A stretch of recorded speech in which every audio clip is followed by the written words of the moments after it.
This is our monthly segment where we talk about our cancer journeys and different things that are related to our health and nutrition. And today we wanted to talk about rebuilding our gut health after treatment. So I figured that we could go ahead and get started talking about our personal journeys, what treatments we were on, and maybe what were some of the big side effects that we experienced in regards to gut health. I would say that my gut health was definitely affected by breast cancer for probably 2, maybe even 3 years leading up to my diagnosis. My digestive system changed. I remember it happening. And I went to doctor after doctor, and they kept telling me I had an overactive colon. And at the time, I was in my early 20s, and I was just like, okay, whatever. Never really had an answer. But I remember going back in time and thinking about things leading up to my diagnosis that were flags of my body. Hey, things are going on, and I need you to pay attention. But again, I was young, so I kind of ignored things. And then definitely after diagnosis from treatment, chemotherapy was so constipating. I did adriamycin and Cytoxan, and I got so constipated and wasn't really educated that was going to happen until after it happened. And it was like, whoa, what is this? So then I worked with my acupuncturist and got very proactive after that first chemo treatment. It was like, okay, what can we do to be proactive to keep this from happening? And then with radiation, I don't remember anything, just general changes, right? And definitely energy levels. There's so much related to our gut health. So, right. So my mental health declined, like a lot of things now looking back, but it wasn't like, oh, I'm having troubles with my digestive tract, but there was still signs of obviously that dysbiosis there. And then when I was on the 5 years of the clinical trial with ovarian suppression and the aromatase inhibitor, I continued to notice that I didn't feel as good as I should. And of course, the hot flashes, the lack of sleep, all the things, right, stack on top of each other. But I'm sure we're going to dive into that later. All of these things affect your gut health. So in a nutshell, that was it. Yes, there was lots of changes, started years before I was diagnosed to years after my diagnosis too, because I wasn't in a place mentally to take care of my body for quite a while after treatment ended. When I grabbed a hold of my health and kind of realized what I could control, then I started seeing all the positive changes. So we'll dive into some of that too. So tell me about you. What kinds of things with your 2 diagnoses? I'm glad that you went first because I hadn't even thought about pre-diagnosis. So I was thinking more like during my treatment and then afterwards. But when I had thyroid cancer, I was 23. I didn't really have the best way of cooking food, college student on a tight budget. So I definitely would really only be eating the healthy things like when I went home to visit my parents. And other than that, I was eating what was affordable, all the processed foods, ramen noodles, hot dogs, things like that. So I just didn't quite have the budget in order to buy the healthier things. I didn't know about CSAs. I didn't really go to farmers markets, things like that. So going into my thyroid cancer diagnosis, that my diet could be better, but I felt like I was living on $11,000 a year. So I'm like, I need to pay rent and I need to pay gas and all these other things. So the food budget ended up being really small. I even did go on food assistance for a while during that time, and that helped me because then I could afford some more vegetables and some more fruits. And I just used that little extra $100 a month that I would get to buy those different things. Once I had graduated, I decided now's the time. I started earning more money, reasonable living. And so then I started incorporating more healthy foods. And a part of my journey after my first diagnosis was wanting to prevent future cancers. And when I had thyroid cancer, the only thing they told me was to be on a low sodium diet because you can have swelling like lymphedema. I had 40 lymph nodes removed in my neck, so we had to be really careful about that. But I actually never developed any actual diagnosed lymphedema from the thyroid cancer, so that was good. But I wanted to see what I could do to prevent the next one. So I transitioned to a plant-based diet, but it was really slow over about 2 years. I just started adding more healthy things to my plate, more greens, more beans, more whole grains. And the thing that really made me go all the way was stopping eating some of the animal products and then going back and having them later. So I had food poisoning. Once I started removing meat from my diet, I had, within a span of 6 months, 2 different incidences in which I ate meat and meat did not like me. So that really got me to transition all the way. But as far as leading up to my breast cancer diagnosis, I think for me, the thing was that I had food allergies. I developed food allergies gradually to all these healthy foods that I've been eating. And I was very confused because it seemed like when I did the allergy test that everything that I was eating was coming up positive on that. And they were floored. My doctors were like, how are you living and not actually taking any medications for this? Because everything was coming up positive. And I had to do some investigating myself because I asked them, I said, I've heard that people have food allergies that disappear. And what is that? What are you thinking is happening?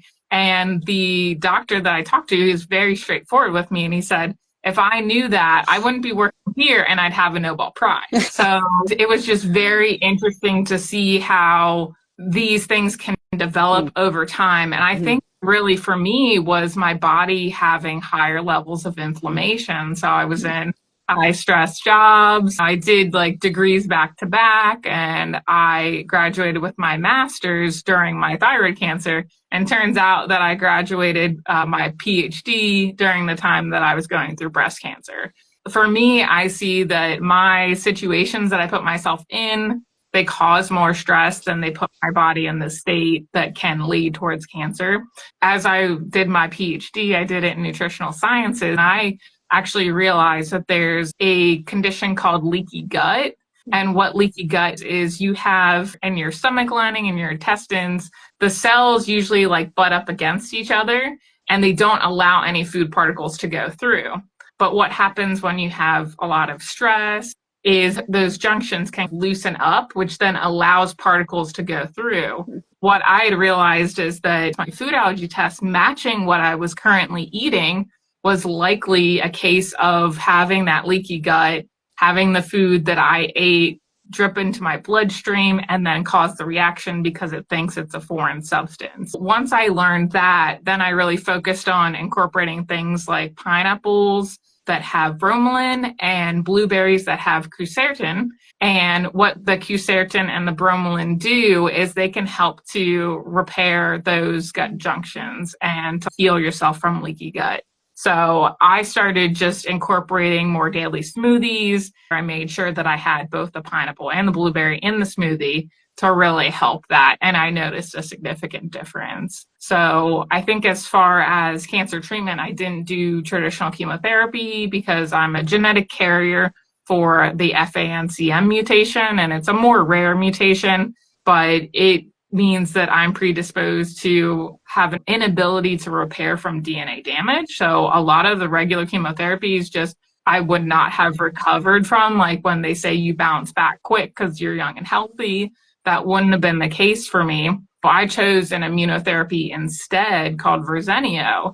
And one of the side effects of this is digestive issues, is loose stools, things like that. It was really interesting. At the beginning, I was fully plant-based and eating a high fiber diet, and I was trying to do this diversity of foods.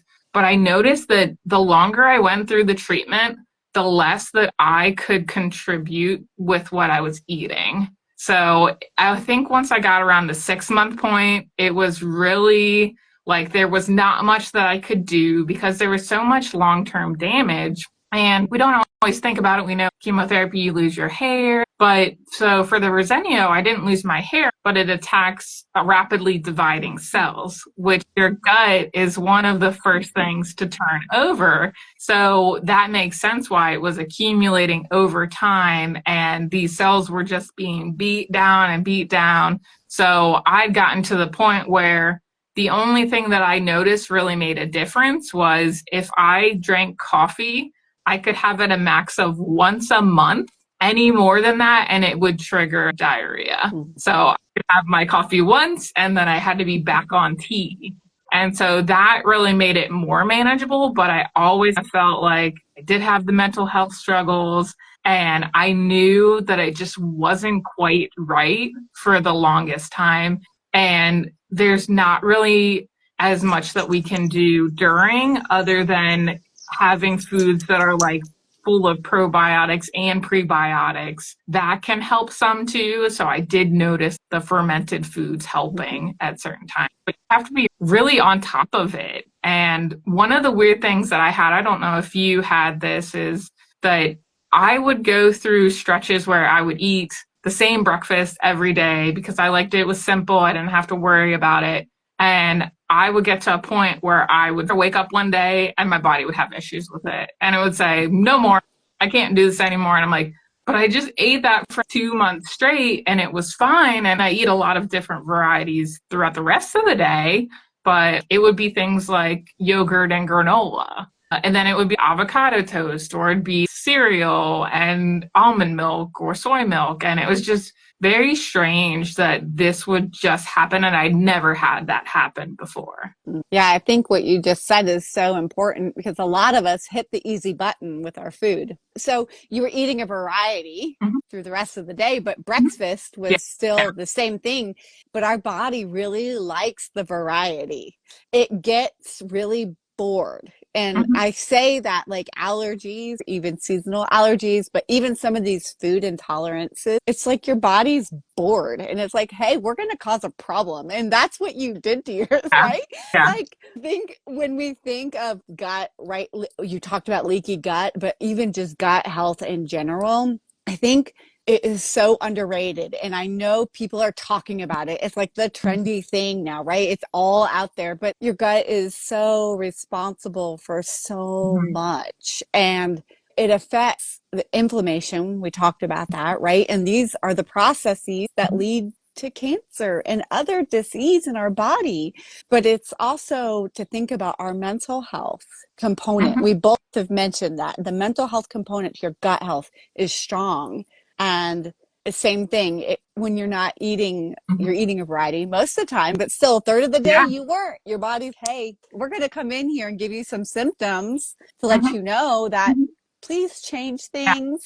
Like, let's do things differently. What percentage of our immune system is in our gut? I've heard several things. It's 60 to 70. Yeah, sometimes I hear up to 80%. Okay. Just because it's like the front line, right? That immediate defense, because our mouths are part of that too. If you consider digestive tract, it's everything from your saliva down the other end, like you said. So our skin is one barrier.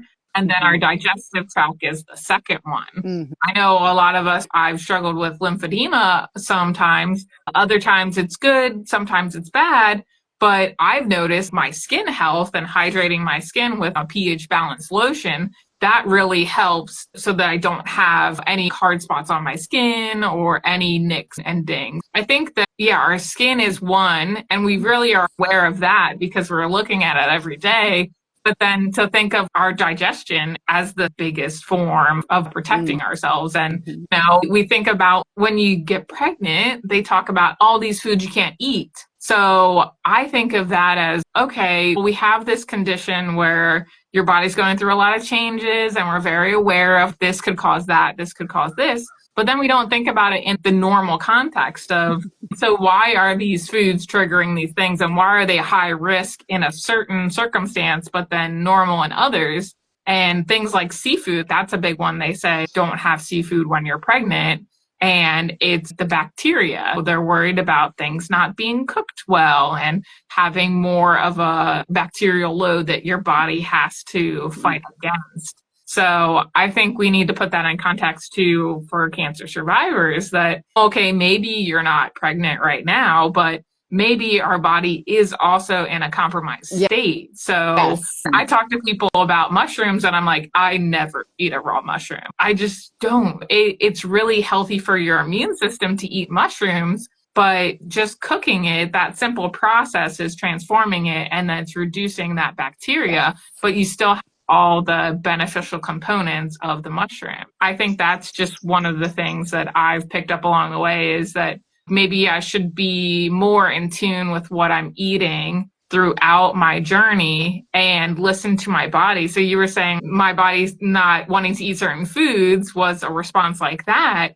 But I've talked to a couple of cancer survivors and I found this interesting thing that a lot of us have had a citrus craving. And so I think for me, it started around radiation and it was similar for the other people that I was talking to. It was either radiation or an immunotherapy regimen that they all of a sudden one day started craving citrus. And that really does make sense because it's trying to quench the inflammation. So that vitamin C is really necessary when you're going through something that's high radiation. The radiation treatments are really effective at killing the cancer there, but the rest of your body still needs some of that vitamin C, some of those healthy compounds. I thought that was really interesting that I actually stopped craving it when I came off of the treatment too. And it's no magic that citrus is in season during the winter when most of us are sick and our immune systems need a boost, right? The eating seasonally is for a reason. These things have different components, like you said, for different times of the year. But sometimes we crave these things because that's what our body needs. And that's that part of being able to slow down, right? And be able to tune into your body. And when you do that, it tells you what it needs. I don't remember citrus being a craving of mine, but I do know I'm not alone in this because a lot of my clients experienced it too. Reflux. I had reflux during treatment and I've never had it since, but during treatment, I'm guessing because of killing all of the good stuff, decreasing your stomach acid, as well as the stress and anxiety that comes with cancer treatment.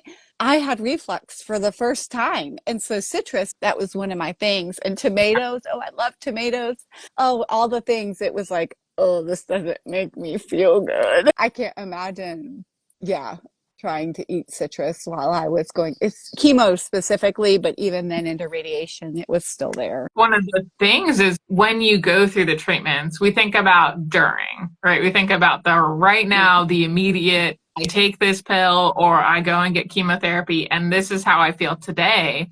But we don't realize that some researchers have estimated it takes up to 2 years to really recover in your gut health from when you stop the treatment. So it's not a quick fix, one and done. It's only really affecting me during. It's really affecting you afterwards too.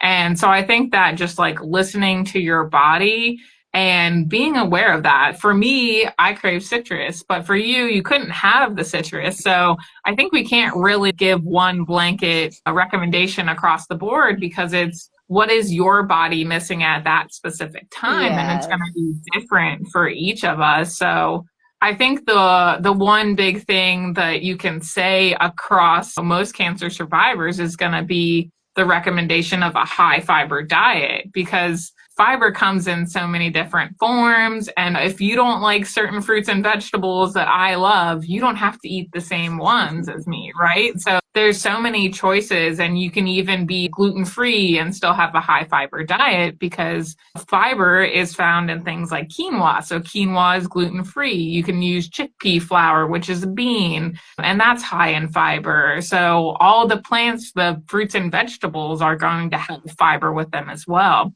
So I think that if we look at more as a general thing, I would say that fiber should be up there in our concerns with we're looking at our protein intake because our body's going through so many changes and there's a lot of cell die off and we need to rebuild.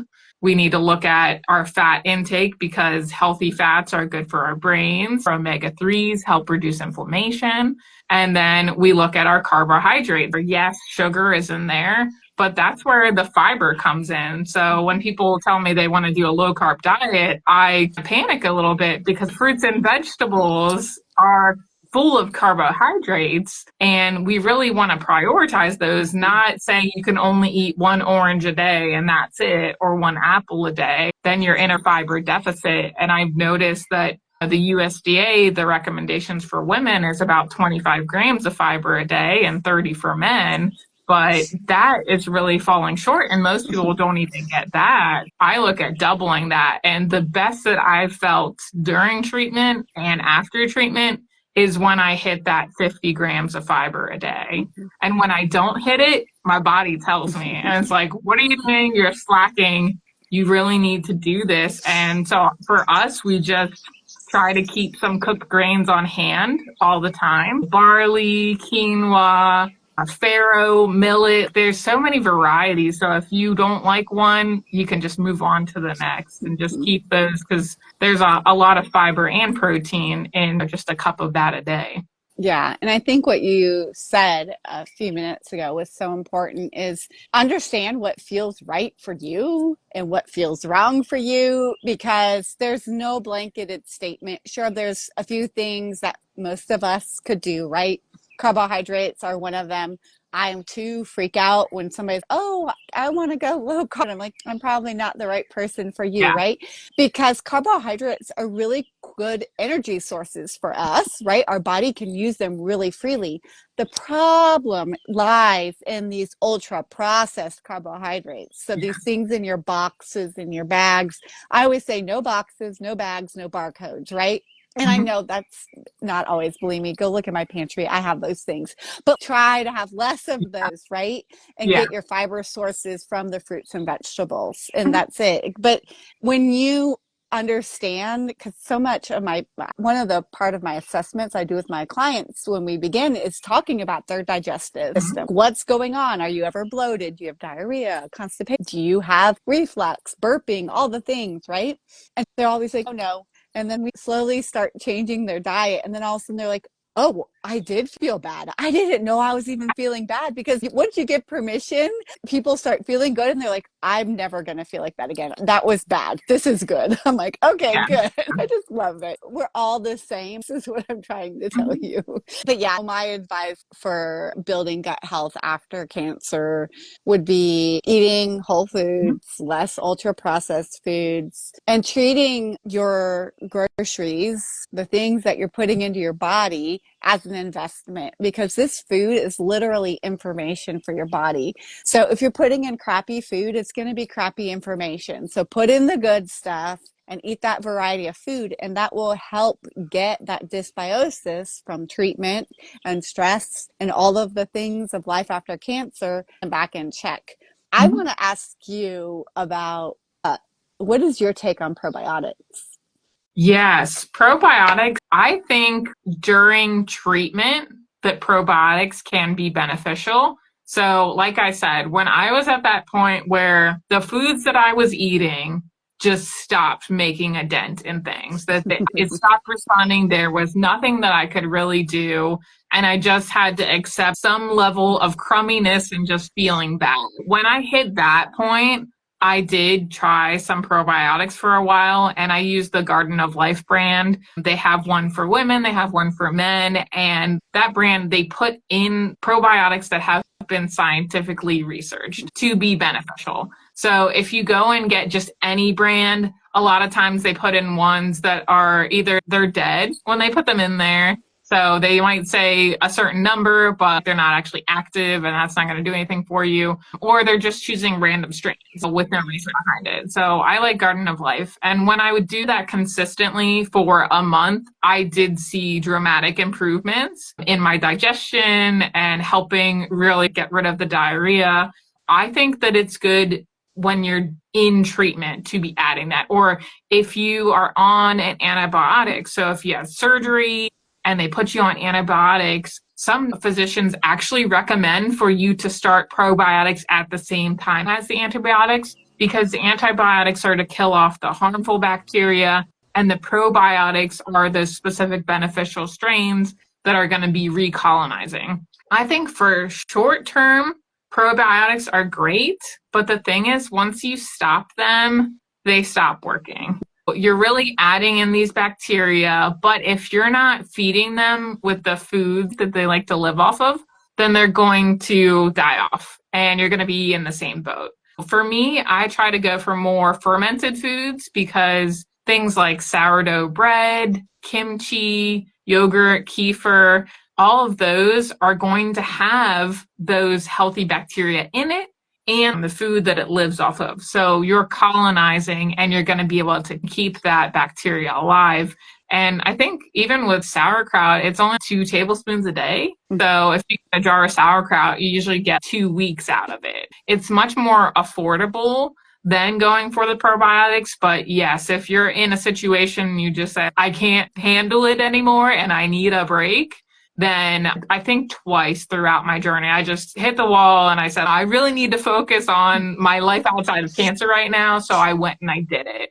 But it wasn't enough long-term benefit for me to stay on it the whole time. Yeah, I feel the same exact way. I feel like for 30, 60, 90 days, it is a really great reset as you're making lifestyle changes to give your body a boost. But most of us do not. We need to be investing in probiotics every month after month. The other thing, 30, 60, 90 days, then also perhaps it's not the right probiotic because like you said, there's different strains for different reasons, right? So it can be targeted for different health purposes, but also not all these companies are ethical. So they're out to make money, right? Investing in a higher quality probiotic is better. I love Designs for Health. That's the company I like to get my probiotics through.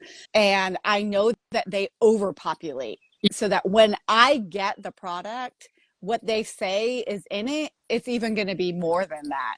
So you're getting more for what you're paying for, which is great. But also, if you try it and you don't really notice a difference, then maybe try a different probiotic strain because it could just be that's not what your body's needing. But you are so right about matching it. It's not going to solve your problems. I know all of us want a pill to solve our problems, but it's not. You still have to eat the good food. And my comment with the sauerkraut, is that to find something that's lacto fermented. So typically this is something that you're going to find in the refrigerated section of the grocery store, and you have to keep it refrigerated before and after opening it. There are other krauts that are more shelf stable and they're not going to have the same things that like a kimchi or a refrigerated kraut. And pickles too. There's that Bubbies, I think. Is it Bubbies? Yeah, I don't know. But so they're expensive. I know that. But one jar will last you forever. If you just eat a few of those every day, it's so good. I've been into putting kimchi on everything lately. It's been my thing. And then eating kraut for breakfast. It's a local company here in Asheville, and it's a lacto fermented company. And it's infused. The cabbage is with turmeric and ginger, and so it's this beautiful pink color too. Oh my god. Anyways, like you said, 2 tablespoons of that. I just put a scoop on there and I just eat it, and it's just so good. It's so good. And I know it's not everybody's thing. I mentioned it to somebody the other day and they're like, oh, I'm not going to eat it. I'm like, okay, fine. I get it. But to that person, I say the sourdough. So if you get, the sourdough you only need 1 or 2 slices a day. They have whole wheat sourdough, so you can go for that. Since it has the fermentation process that makes the sour taste to it, a lot of people that have the sensitivities to gluten, so celiac, but just a sensitivity, they can actually eat true sourdough, but they can't eat other breads because it helps to break it down and then there's not as much gluten in it as well. So I think that's really cool. But also the warning on sourdough is when you get the loaf, it should be hard on the top If it's soft, then it's not real sourdough because you do need the slow rise in order to have that bacteria functioning properly to give you the probiotic benefit. So I said it should be hard on the top, and then you shouldn't see yeast on the back. So if they have yeast as an ingredient, then they're trying to shortcut it. And really, sourdough, if you can make it yourself, I have not been able to do this yet, but if you make it at your house, it's going to take some of the bacteria that's in your natural environment, and then it will ferment that, and it will basically be similar to getting honey from a local farm that would have like wildflowers, which can help with allergies. So I think making your own is great, but if you can't do that, I haven't done that either. No worries, just getting it from the store is perfectly fine. Yeah, yeah. And it is, as someone who is gluten sensitive, I do not have celiac. It flares a lot of my skin conditions because of the inflammation process. Sourdough is something I know I can eat, and I do not have as much of that. And it's for the exact same reason. It gobbles up the gluten in the process. So it's not as sensitive. This is great. But is there anything that we haven't touched on that you feel like we should in these last few minutes? Oh, sugar. Yeah. So sugar is definitely, goodness gracious, it's so responsible for so many things. Sugar, highly processed foods, refined flours, crappy oils, right? So not high quality oils. All of these things disrupt that gut microbiome. Yeah. And sugar can cause certain things to grow out of control and to make your dysbiosis even worse. So I think if I have someone who has some candida issues, right, sugar is usually responsible for a lot of that. But even coming into leaky gut, right? Yeah. A lot of these problems, decreasing your sugar is always going to be good. I'm reading a book right now that took place almost 100 years ago, 80 years ago. And you're reading it and, oh, it was such a treat to even have a piece of fruit. It was a super treat to have honey. And it's okay. That's the way we need to get back to those basics and decrease the sugar for so many reasons, but specifically for your gut health. So what do you have to add to that? Yeah, so sugar suppresses your immune system for up to 4 hours after you eat it. So we're talking about the processed sugar. We're not talking about the apple, just to be clear. Yes. If you have your cereal and it's got 12 grams of added sugar, that's the kind of thing we're referring to. So if you have it at breakfast, you have it at lunch, you have it at dinner, then you have taken most of your waking hours and suppressed your immune system. So I think that's something to really note. And then alcohol. So alcohol, if you get a cut, what do? You clean it off and you put alcohol on it. It kills bacteria. So it kills bacteria on our skin and it kills bacteria in our gut. I'm not going to say that you can't ever drink. I actually stopped drinking in January, but it was my brother-in-law's wedding, so I had a glass of wine. And that was fine because I just did it on that one day for that one special purpose to celebrate a special occasion. But I am not choosing to drink it every day because I know that went ahead and it killed off what bacteria I had going on in my gut, and I need to recolonize again. So if you say I only drink on the weekends, throughout the week you're building up the healthy bacteria and then you are killing them off when you have that drink. So if you're having issues where you can't quite pinpoint what it is, then that could be something to look at. I've liked to substitute for some of the non-alcoholic beverages. There are some really good non-alcoholic beers out now and cocktails and things like that. I had one day, we were out at the rehearsal dinner and I got a mocktail and I was like, that was great. It tasted good. I felt fancy and I didn't have to drink alcohol. So I think just trying to shift gradually is the best with that, because you're trying to create this new lifestyle that we want to be sustainable. There's no point in just saying, I'm going to stop all at once, and then in a month, I'm going to whip back into my old habits. We want this to be gradual over time so that you can stick with it. So if you're trying to eat healthier, just pick one thing. What's the one thing I can do this week? Maybe I get sauerkraut or I get some sourdough bread. And just start there. I think that's my biggest recommendation. Is it's not a sprint. This is a marathon. Yeah, And that's such a good point. And that is the way it is with all of this. Those drastic overhauls don't last, y'all. That's why it's one little step that maybe is so small that you don't even realize that you're doing it. Like just picking up the kimchi at the grocery store and bringing it home, and you're eating it all the time. And then Mhm. somebody will be like, "Oh, why do you eat the kimchi?" And you'll be like, "Oh, why did I start eating this kimchi?" You'll just forget because it just becomes what you're doing. And I think that is what I would want to stress upon too, is the overwhelm of doing these drastic overhauls are going to put more stress on your body. And guess what? You're not going to get the results you want. So taking the small little steps leads to sustainable. And it's when it's your habits. This is how you live, just like the air you breathe. This is just how it is. So I love that. And there was one thing I wanted to mention as you were talking about antibiotic use. All of my in-laws, they're French, they live in France, everybody's there. And when you are prescribed antibiotics, you are also prescribed probiotics, and you're also told to drink a beer every day Oh, really? if you can. Huh. Yes. So Okay. the doctor gets this little package that you pick up from the pharmacy that is your antibiotics, the probiotics. Then of course when you're visiting with the doctor, they're like, "Hey, if you could drink a beer every day, that could help too." But it's interesting, we are so far from that in this country. Oh, yeah.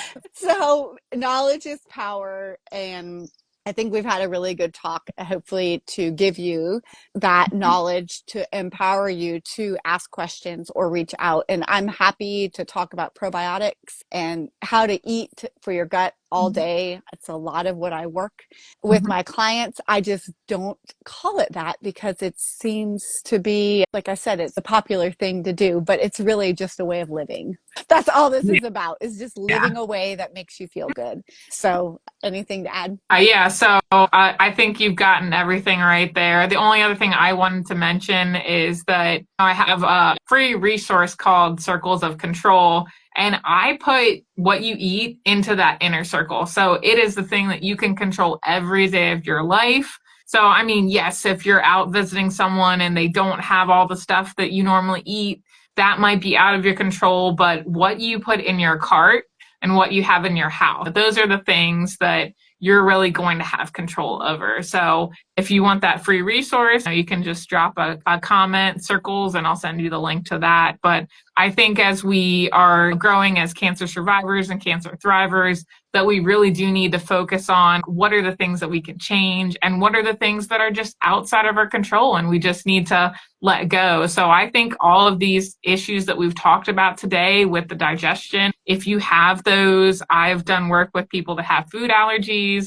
And Brynn, sounds like you've done a lot of work with the probiotics and recolonizing to have healthy gut. So either one of us would be a great person to work with. If you have any specific questions, go ahead and shoot us a message. So I want to thank all of you for popping in today, and I hope that you have a great rest of your Wednesday.